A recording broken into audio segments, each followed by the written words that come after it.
El lenguaje del corazón es transmitido por el Grupo Valle de Puebla, perteneciente a la Central Mexicana de Servicios Generales de Alcohólicos Anónimos.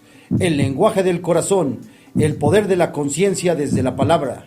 Si tu manera de beber afecta tu manera de vivir, este programa es para ti. Comenzamos.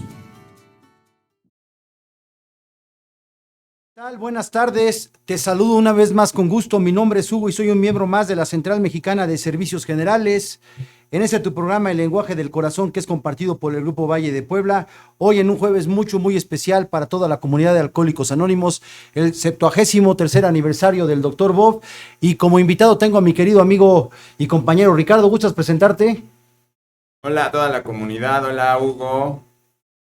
Yo soy Ricardo y también soy un miembro de Central Mexicana de Servicios Generales. Gracias, Richie, gracias por compartir con nosotros este programa. Pues como ya es costumbre en el programa, vamos a darlo por iniciado con nuestro preámbulo, que a la letra dice que Alcohólicos Anónimos es una comunidad de personas que comparten su mutua experiencia, fortaleza y esperanza para resolver su problema en común y ayudar a otros a recuperarse del alcoholismo. El único requisito para ser miembro de Alcohólicos Anónimos es el deseo de dejar la bebida. Para ser miembro de Alcohólicos Anónimos no se pagan derechos de admisión ni cuotas. Nos mantenemos con nuestras propias contribuciones. Alcohólicos Anónimos no está afiliada a ninguna secta, religión, partido político, organización, institución alguna.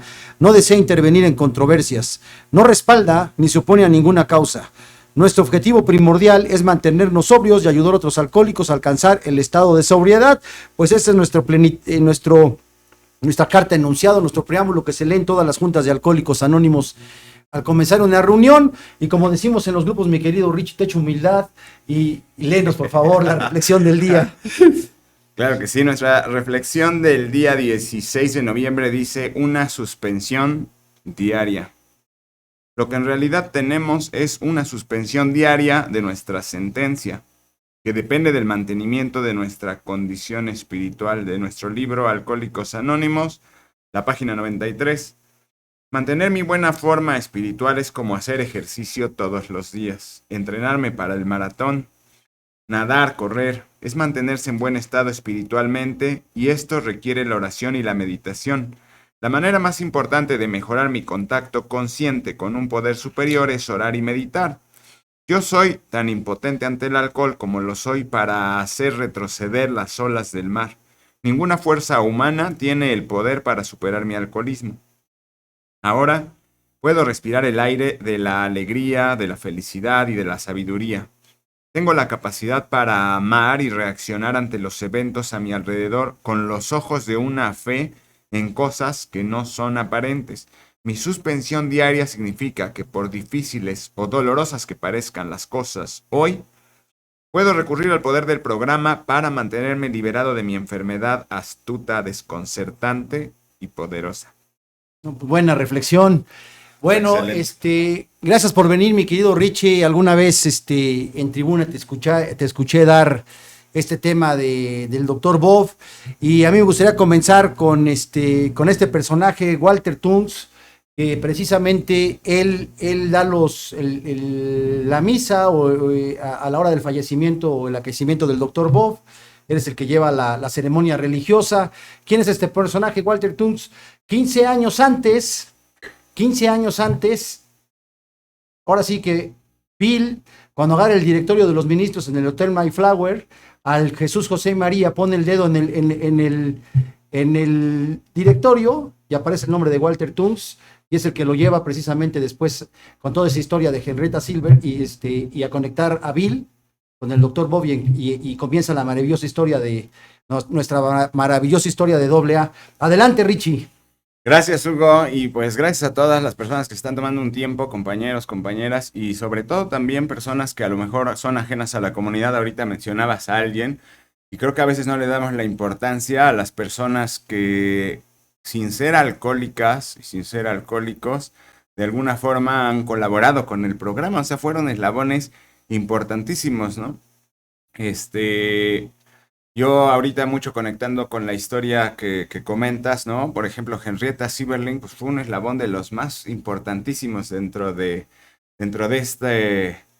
dentro de esta comunidad que hoy tenemos y que pues estamos acá porque algunas cosas como meras casualidades como eslaboncitos fueron ocurriendo, ¿no? Y platicándoles a todos ustedes un poco sobre este tema del Dr. Bob y los buenos veteranos que hoy en conmemoración de su aniversario luctuoso, en muchas partes de todo el país, incluso de todo el mundo, porque hoy ya se homologó en todo el mundo que fuera noviembre como este tema de tocar nosotros las tradiciones.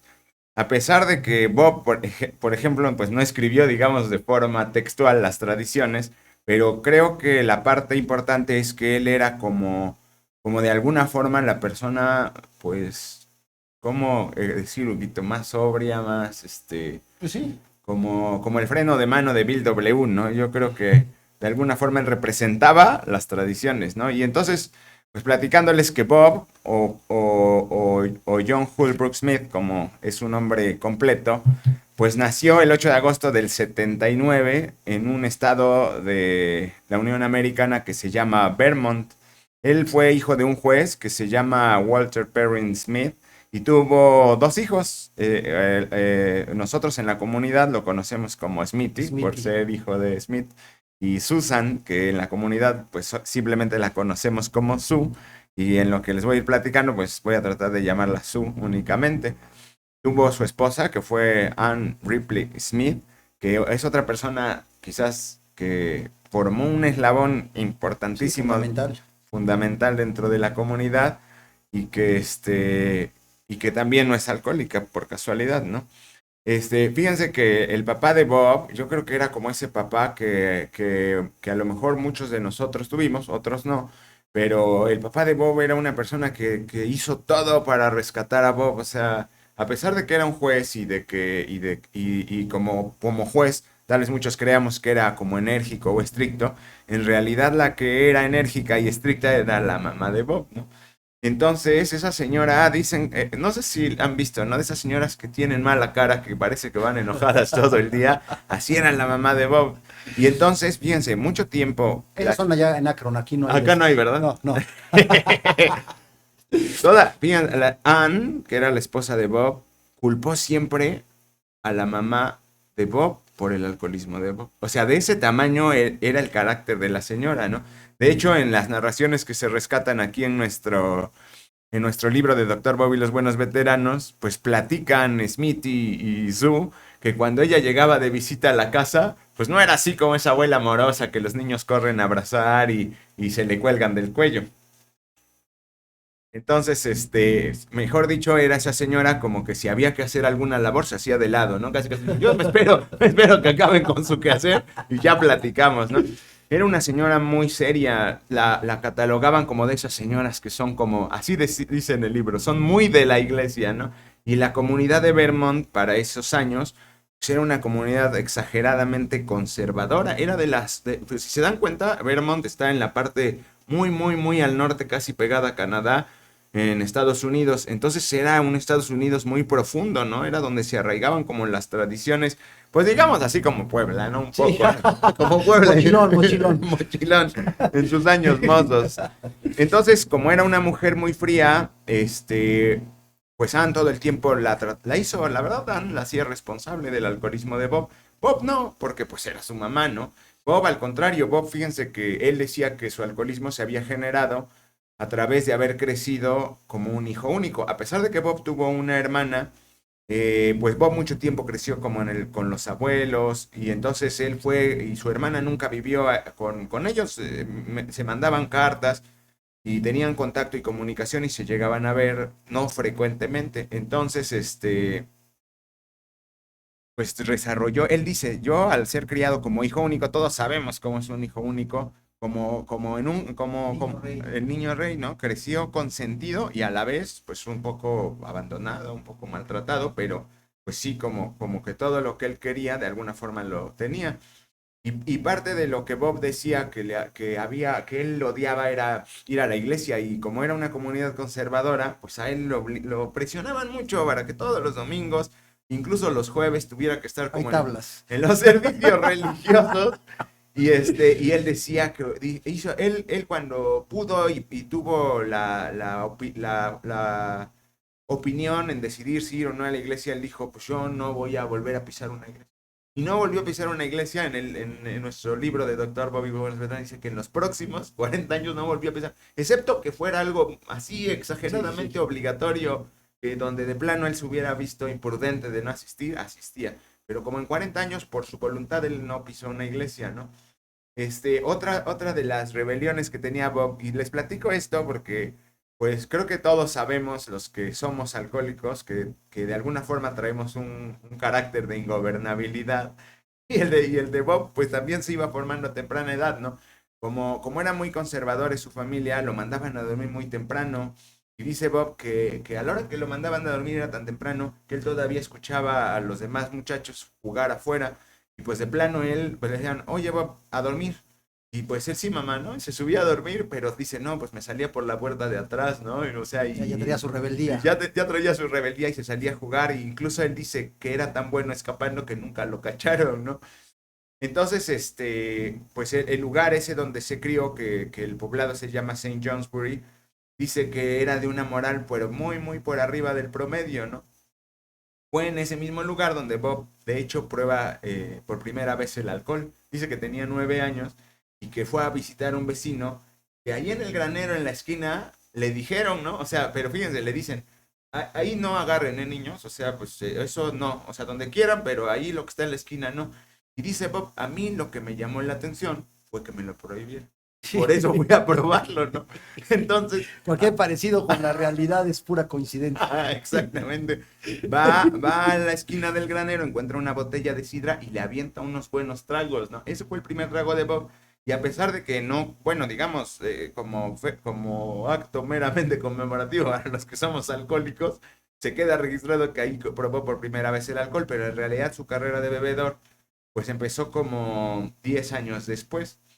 Y entonces, fíjense, como que Bob tenía mucha facilidad, como algunos de nosotros, para memorizar, para aprender y comprender las cosas en la escuela, porque todos los testimonios que hay en el libro de sus amigos, compañeritos de clase, decían, es que a él no le cuesta trabajo memorizar. Dice, yo jamás lo vi estudiar, siempre estaba tomando.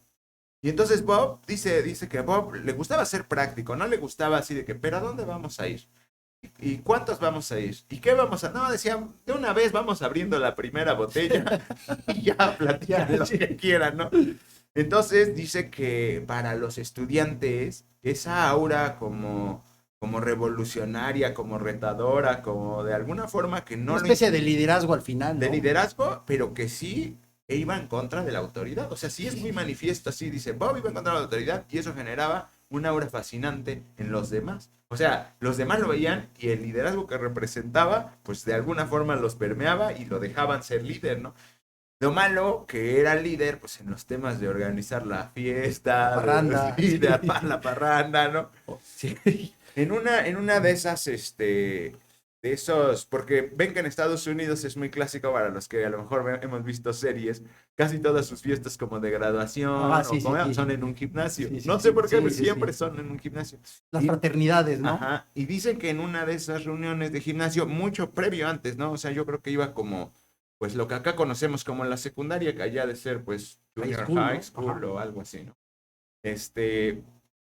Conoce a Ann. Ann no iba en su escuela, Ann iba en una escuela como de millonarios, en una escuela de esos de ricos, y entonces, ella por el contrario, siempre odió que la catalogaran como rica, y de hecho siempre que la conocían y cuando le preguntaban, oye, ¿en qué colegio vas?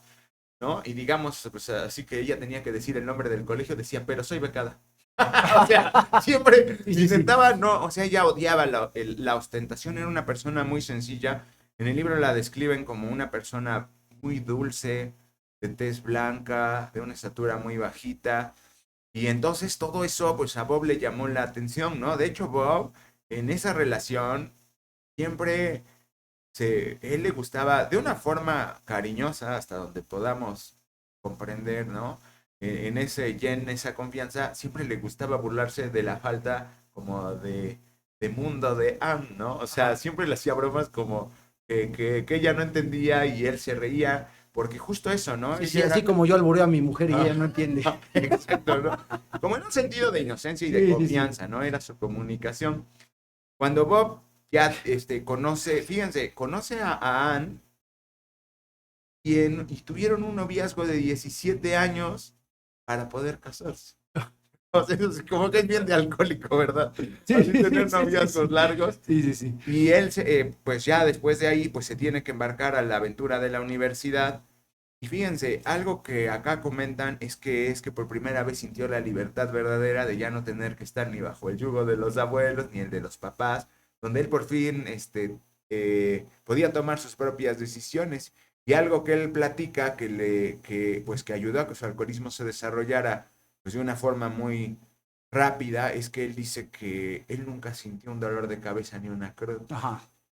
Entonces, como no sentía eso, imagínense después. Sí, pues lo hemos comentado, ¿no? Si no tuviéramos consecuencias de nuestro alcoholismo, seguiríamos bebiendo. Si no nos dieran esas espantosas crudas y esas, las consecuencias de nuestra manera de beber, pues tal vez seguiríamos bebiendo, ¿no? Exactamente. Entonces, el Bob decía, eso me hace creer que yo me convertí en un alcohólico desde el principio. Como no tenía consecuencias, pues tenía como la oportunidad de seguir bebiendo, ¿no? Entonces, pues él se va a la universidad y no, pues empieza a tener algunos problemas, ¿no? Sobre todo porque él ingresa a la Universidad de Michigan y entonces ya como comenzó, como ya tenía esa libertad, sus compañeros le hacían burla porque decían, tú si te graduaste, hay un término para la gente que se gradúa como con muchos honores que es summa cum laude, ¿no? Te graduaste como con honores, dice, pero tú de la fraternidad de bebedores, ¿no? Sí, sí. Entonces él tiene que salir de esa universidad porque llegó el momento en que empezó a empeorar y empeorar y empeorar su alcoholismo, donde ya no pudo, ¿no? De hecho, él intentó de alguna forma retomar el camino de sus estudios, estudiaba medicina, todos sabemos, ¿no? Por eso es doctor Bob. Este, algunas veces hasta hizo una pausa en la universidad y se fue a la granja de un amigo, ¿no? O sea, él solito se fue a dar su fuga geográfica a ver si lograba dejar de beber, pero no logró dejar de beber, ¿no? En muchas de esas ocasiones, sus mismos compañeros llamaban a su papá, le decían, oiga señor, acá está su hijo, ¿no? Su mala Pues, copa. haga algo, iba, el papá de Bob, el juez, iba pues a rescatar a su hijo, que pues se ve que lo amaba mucho, ¿no? Un hecho que a mí me conmovió un tanto, es que el papá de Bob no vivió para ver la sobriedad de Bob.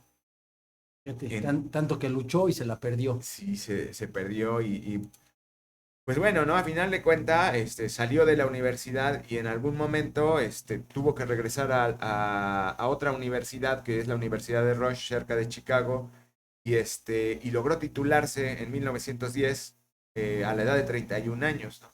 Y dicen que esa etapa que él logró de sobriedad para poder titularse, que era ya muy poco el tiempo que le faltaba para terminar la carrera de medicina, fue tan bueno, eso, o sea, como en esa universidad yo creo que no lo, me imagino, no es conclusión, que como no lo conocían, como llegó sobrio y fue tan buen estudiante, que se graduó también, que no cualquier persona lograba como ser elegida por el hospital donde él fue, que a él le dieron para trabajar, ¿no? Que era el hospital de la ciudad de Akron, Ohio, ¿no? El hospital como que central de la ciudad era el, el mero mero y ahí mandaron a Bob, ¿no? Y él también, a la par de eso, abrió su consultorio, pues como digamos, su Era consultorio, proctólogo, ¿no? ajá, su consultorio particular, ¿no? Lo malo que, pues ahí regresó a los viejos hábitos de tomar, ¿no? Y entonces, el 25 de enero de 1915, que se casa con Anne, pues se fueron, como yo me imagino que como cualquier pareja recién casada, ¿no? Dice que buscó una casa bonita en un barrio elegante, ¿no? Y recién casado se fue a vivir con Anne y que los 3 primeros años de casados en la vida de la familia Smith fueron ideales, ¿no? O sea, fueron como una luna de miel de 3 años, ¿no? Pero, porque Bob pagó todas las deudas que debía, porque pues todo el dinero que ganaba se iba a la casa, ¿no? Y porque Bob tenía como una reputación como doctor, pues fantástica, ¿no? O sea, todo el mundo sabía que, pues que era buen médico. Y en Estados Unidos, para los que recuerdan la historia, hubo, una aprobación de una prohibición del alcohol, que en todo Estados Unidos se prohibió la venta de alcohol, ¿no? La venta y el consumo de alcohol. Entonces, los médicos sí tenían acceso al alcohol, ¿no? Ahí se pueden documentar con la película de Al Pacino. Que es esa época, ¿no? Es esa época, Es ¿verdad? esa época, Ajá. claro, cuando empieza el conflicto con el alcohol, ¿no? Ajá, exactamente. El Padrino. Sí, sí, sí. Y entonces, pues él comienza, pues él siempre tuvo acceso al alcohol, digamos, restringidamente, ¿no? Pero tiene acceso al alcohol, ¿no? Entonces, pues tuvieron al pequeño Smithy y a los 5 años, como a Anne le dicen que ya no podía tener más hijos, adoptan a Sue. O sea que su hija Sue en realidad, pues bueno, sí, él siempre la trató como una hija biológica, jamás hubo distinción.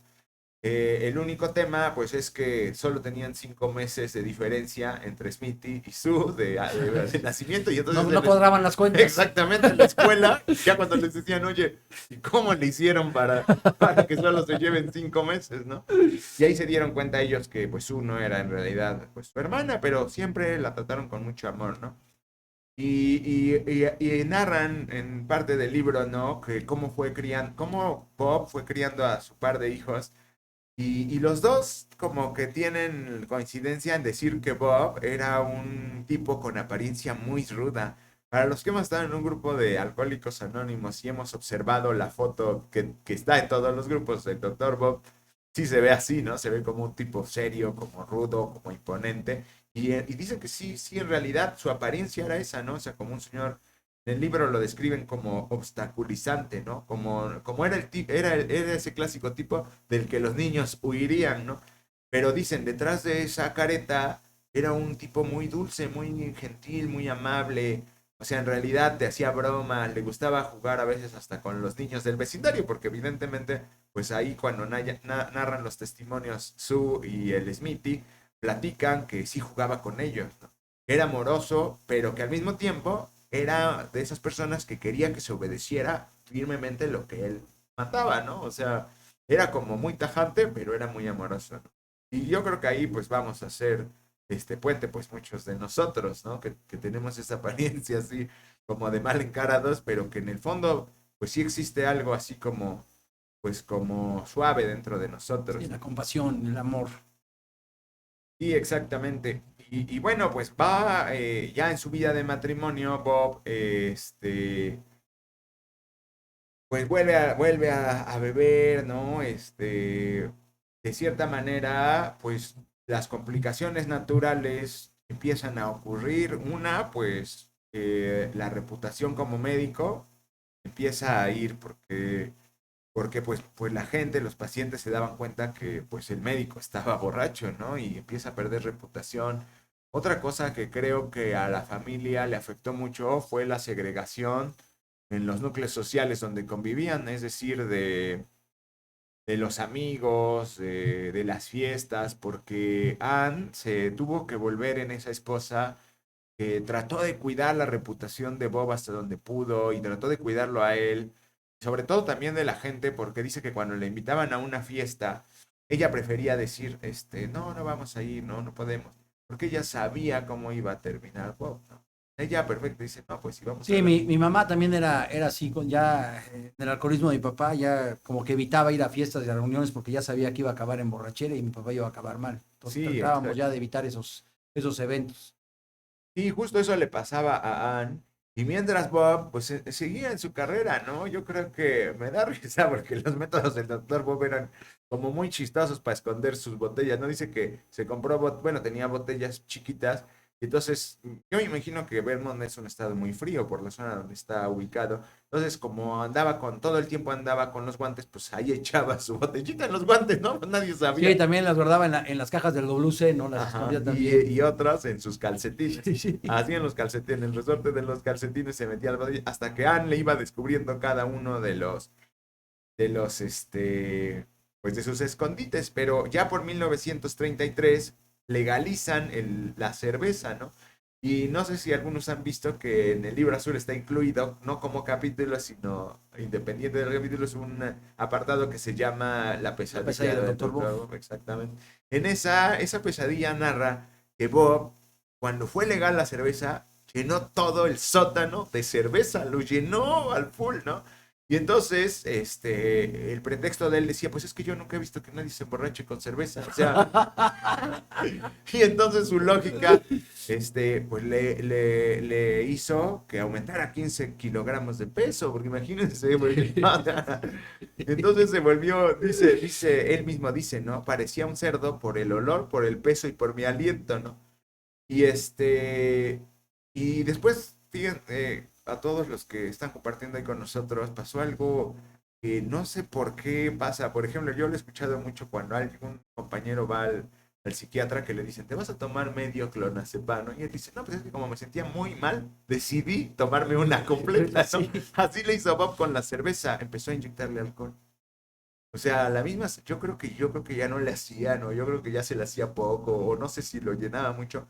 Y le empezó a inyectar alcohol a la cerveza y pues evidentemente su descenso, pero fue mucho más rápido. Dicen, empezó a tener problemas de deudas brutales, se volvió una persona irritable, ¿no? Dice que incluso cuando ya no tenía dinero, porque pues no hay dinero que alcance para un alcohólico, iba y le robaba los ahorros a su hija, iba y como podía le sacaba las monedas de la alcancía y luego como le daba vergüenza lo que había hecho, le dejaba unos dólares, lo que tomaba y unos dólares de más ahí pues en el mueble, ¿no? En el mueble donde estaba su alcancía. Por la culpa que quizás él sentía de haber tomado en el momento que estaba en la borrachera el dinero que pues no era de él, ¿no? Y fíjense que a la par, pues su carrera de alcohólico, algunos, en los hospitales, siempre no hay, es más, muchas personas ni siquiera supieron que él estaba viviendo un problema de alcoholismo, sino que él lo narran como que para ese tiempo, y yo creo que a veces hasta en la actualidad se da, como que los alcohólicos, digo, los médicos eran tratados como semidioses dentro de los hospitales, o sea, eran tratados hasta como con reverencia, entraban a un cuarto y todos tenían que poner de pie. Los sacerdotes de bata blanca. Exactamente, y entonces dicen que que él era muy amable, sobre todo con las enfermeras, siempre les daba el paso para que pasaran primero, las trataba con cariño, les ponía apodos pero cariñosos, ¿no? Y pocas personas en realidad supieron que él estaba viviendo un problema, pero pues ya cuando el problema fue muy grave y se hizo muy evidente que Bob ya tenía un problema, empezaron a buscar soluciones. Parte de tratar de buscar esas soluciones fue cuando por primera vez contactan a los famosos grupos Oxford, ¿no?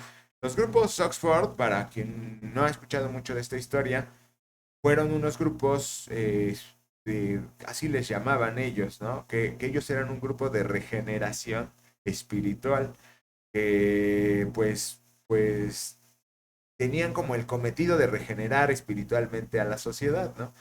Y en realidad el fundador, que fue un señor que se llama Frank Buchman, él como que tenía un objetivo que era que solamente las personas de alguna forma líderes en cada una de los lugares donde se desempeñaba pudieran pertenecer a este grupo, ¿no? Como que de alguna forma sí tenía la idea de ser un tanto elitista, ¿no? Sí la tenía.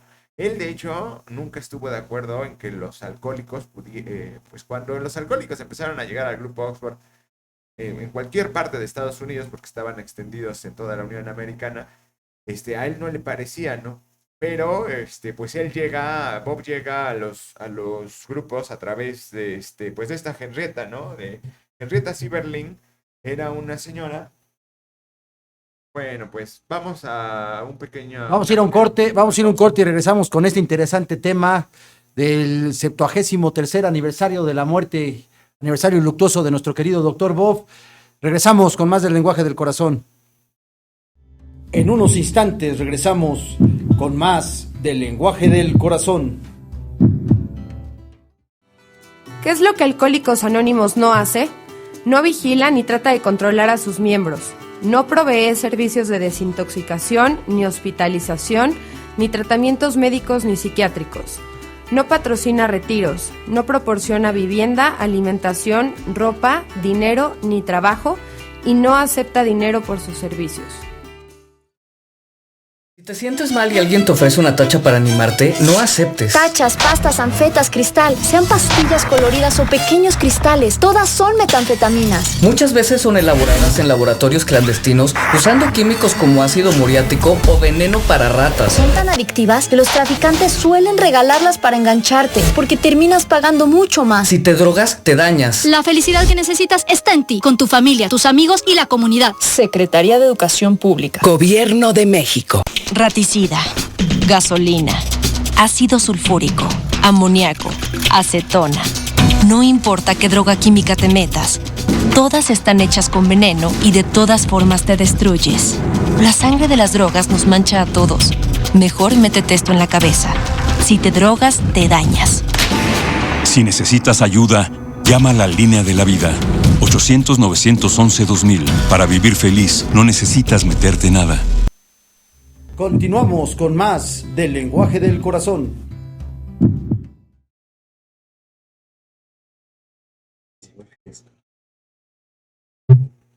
Listo, ya estamos al aire. Regresamos. Mira, me comentabas al principio, mi querido Ricardo, de qué palabra ponerle sobriedad entre Bill y Bob.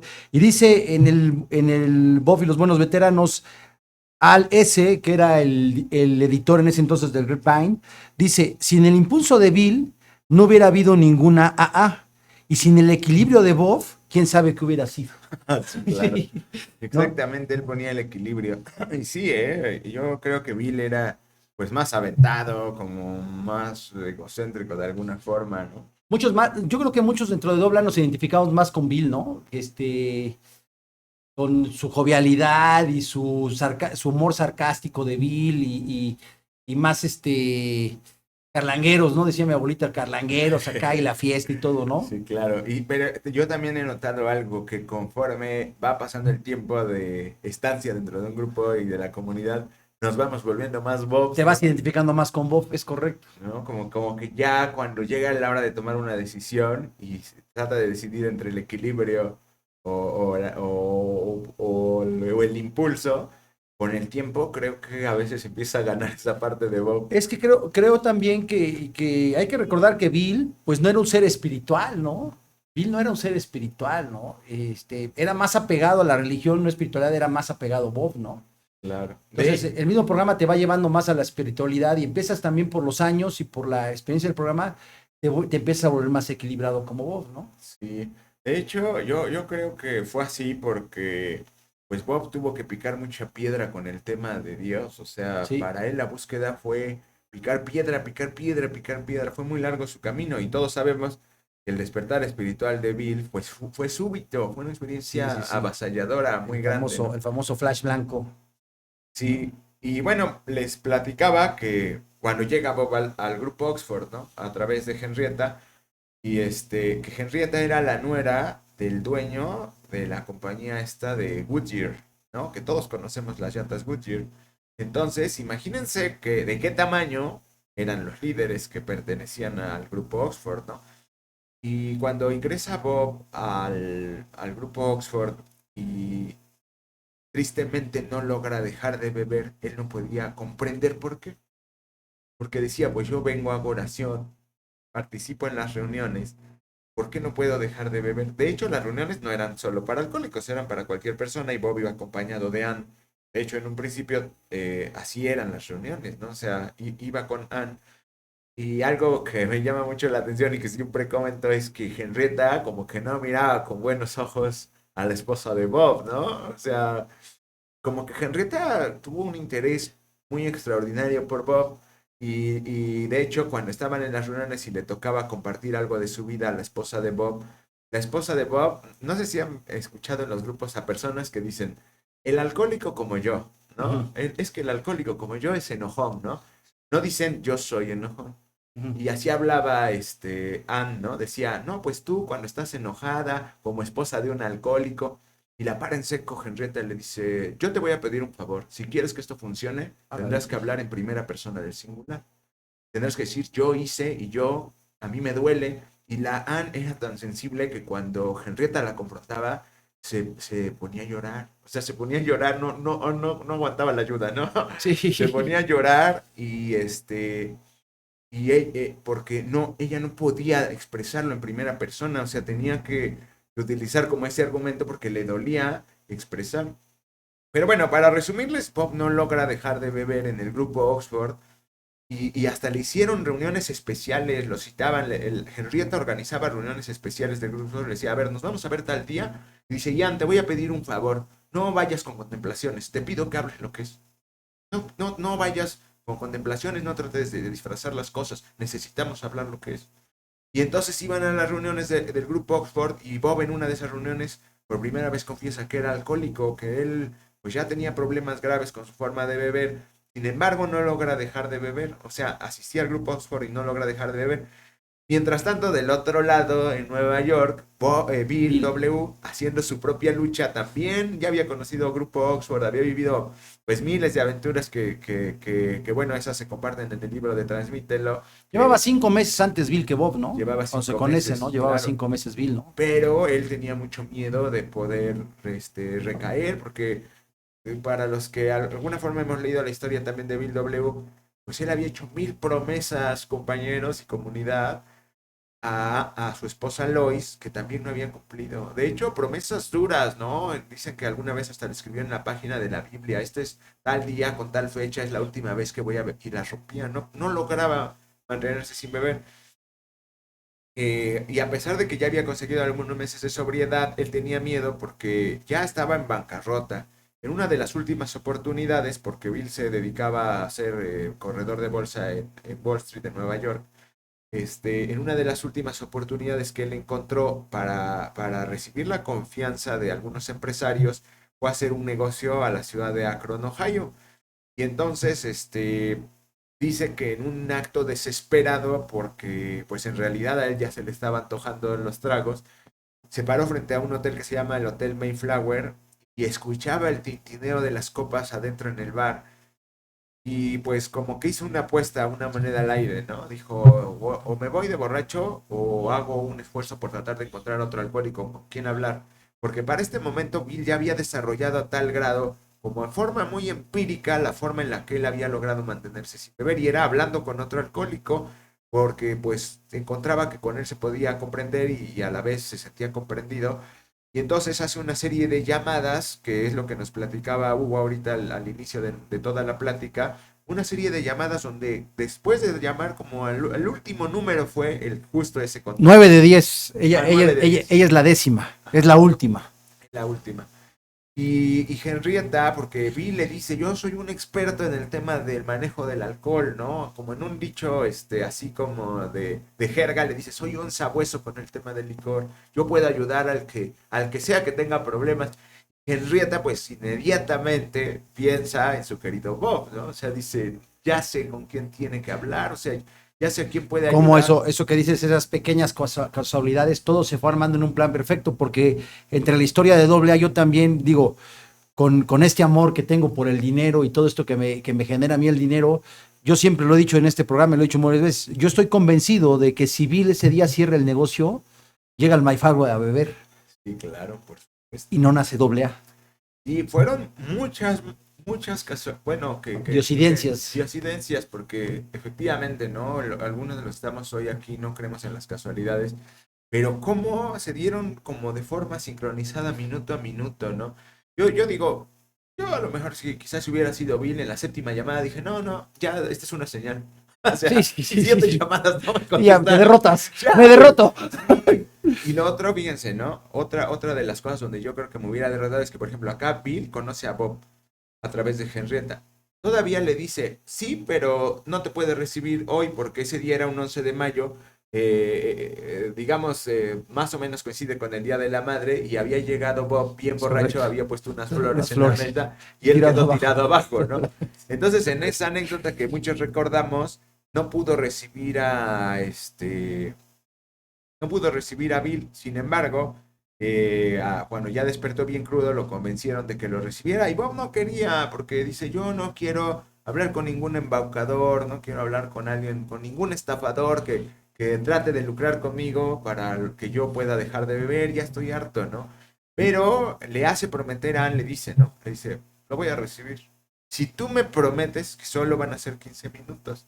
Y evidentemente, pues Ann, con la desesperación, pues le dice que sí. Y cuando llega Bill a la casa de Henrietta, porque lo recibieron, iban a cenar. Bob no probaba bocado. Y estaban cenando todos, ¿no? Yo me imagino cenando Henrietta, cenando Ann y Bill W, cenando y observaba a Bob y le dice a manera de broma, yo creo, Bob, que a ti te vendría mejor un trago, ¿verdad?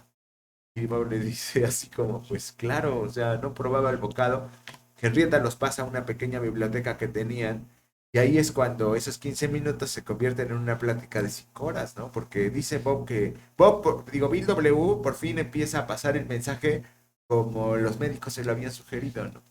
Sí, sí, porque primero quería llevar toda su espiritualidad y hablar del espíritu. Y al final creo que también lo importante me imagino a Bill en esta función que tenía como corredor de la bolsa de valores, que seguramente para vender unas acciones insistía con los clientes, no creo que a la primera vendía. Entonces yo atraía esta escuela, y yo creo que también por eso no se derrota cuando llega a ver y le dice, no, pues no te puede recibir Bob. Como dices, a lo mejor yo me voy a derrotar, y dije, pues ahí nos vemos, ¿no? Después voy a buscar a otro a ver qué hago, me voy a echar mi primer trago. Antes, nuestro querido Ricardo trae aquí el audio de la última conferencia del Dr. Bob, que es en Cleveland. Sí, ¿verdad, Ricardo? En Cleveland. Claro. Pero quiero comentar algo antes.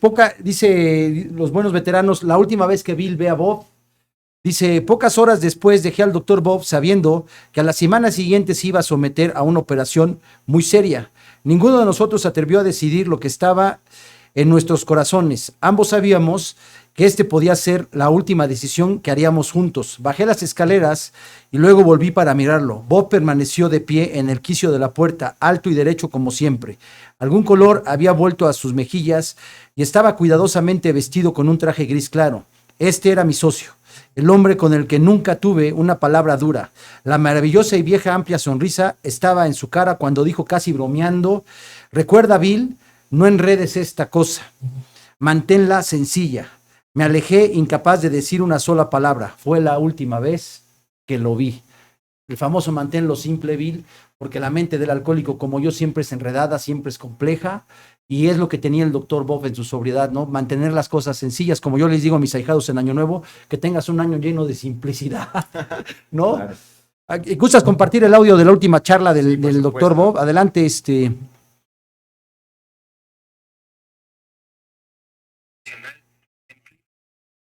1950. Uno de nuestros cofundadores, el doctor Bob.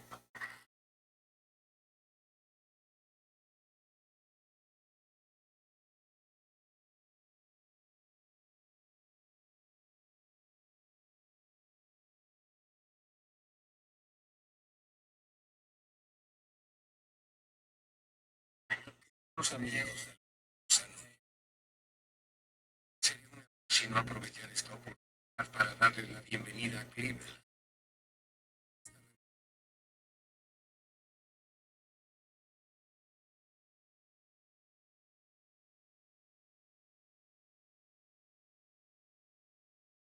Son las cuestiones de grabar en vivo un programa, no pasa nada, ahorita lo ponemos de nuevo. Mientras voy comentando que el doctor Bob también dice que todo nuestro programa se puede resumir en 2 simples palabras, amor y servicio. Dice, recordemos también tener guardado a ese miembro errático que es la lengua, y si tenemos que usarla, usémosla con bondad, consideración y tolerancia, que es lo que vamos a poner en el audio de ahorita, que es lo que comenta el doctor Bob. Adelante, Ricardo, ¿ya está? No, tenemos un problema aquí con la conexión a internet, pero en unos segundos se lo está. Ya estamos por terminar el programa, entonces vamos a ver si no se puede, pues ya lo pondremos en otra ocasión. ¿Qué más gustas comentar, Ricardo? Sobre todo a la gente que nos escucha que no es alcohólica, ¿qué mensaje les puedes transmitir, mi querido Richie? Yo creo que como una conclusión entre lo que sucedió en Alcohólicos Anónimos con el tema de cómo se conocen 2 personas y que la vida es así, ¿no? Como es adentro, es afuera, yin yang, que muchas de las cosas que nosotros creemos como, pues, que catalogamos simplemente como cosas o experiencias negativas o malas que nos suceden en la vida, a veces tienen un porqué importante, ¿no? Ejemplo, Bill en este último viaje pensaba que ya todo se había ido por la borda y fue pues uno de los acontecimientos más grandes, ¿no? Ahorita en el audio que nos falló, dice eso, ¿no? Que es el amigo en el que pudo por fin confiar, su socio, ¿no? La persona con la que se complementó. Y yo creo que la persona que le tenía su freno, ¿no? Que le daba la sobriedad al asunto. Entonces eso para mí sería, ¿no? Cómo a través de esas cosas que muchos hubiéramos creído que fueron pues negativas, se forma esta comunidad que hoy pues tiene a miles de personas pues alcohólicos como nosotros que estamos pues en un proceso de recuperación a una vida nueva y sobre todo en las familias que hay detrás de muchos de nosotros en la comunidad. Gracias, Richie. Y uno más, coméntanos el Grupo Hermandad, ¿a qué hora sesiona? ¿Dónde milita nuestro querido Grupo Hermandad del Distrito 2? Sí, yo pertenezco al Grupo Hermandad, gracias Hugo por recordarme. Tenemos redes sociales por si nos gustan, ahí están todos los datos, ahí nos pueden encontrar en Facebook y en Instagram como Grupo Hermandad de Alcohólicos Anónimos. Nuestro grupo está ubicado en el Boulevard Sánchez Pontón, aquí en la ciudad de Puebla, justo atrás de Plaza Dorada, y militamos todos los días de 8:30 de la noche a 10:30 de la noche. Gracias, Richard. Una buena opción si tienes un problema con tu manera de beber, acércate al Grupo Valle de Puebla, al Grupo Hermandad. El Grupo Hermandad es híbrido, también tiene sesiones en línea. No deseches lo que no conoces. Yo quiero terminar con esto que dice el doctor Tom Scuderi, quien había conocido al doctor Bob desde 1943, recordó lo que habló con él en una de las ocasiones en la que estuvo en el hospital. El doctor Bob dijo, en breve miré a ver a mi hacedor, no tengo miedo. Así es como muere el doctor Bob, porque había trascendido precisamente, porque estaba consciente de su espíritu, que es inmortal, y se muere tranquilo y en paz, que es a lo que nos invita el programa, una de la dádiva más grande de todas. Nosotros te agradecemos que nos hayas escuchado, somos el Grupo Valle de Puebla, Central Mexicana de Servicios Generales. Buenas tardes, buen provecho, hasta la próxima y felices 24 horas. Gracias. Adiós. El Grupo Valle de Puebla se encuentra ubicado en el edificio Marina, tercer piso, Colonia La Paz. Sesionamos de lunes a domingo. Síguenos por las redes sociales. Para mayores informes, escríbenos al 2211 42 56 77. ¡Felices 24 horas!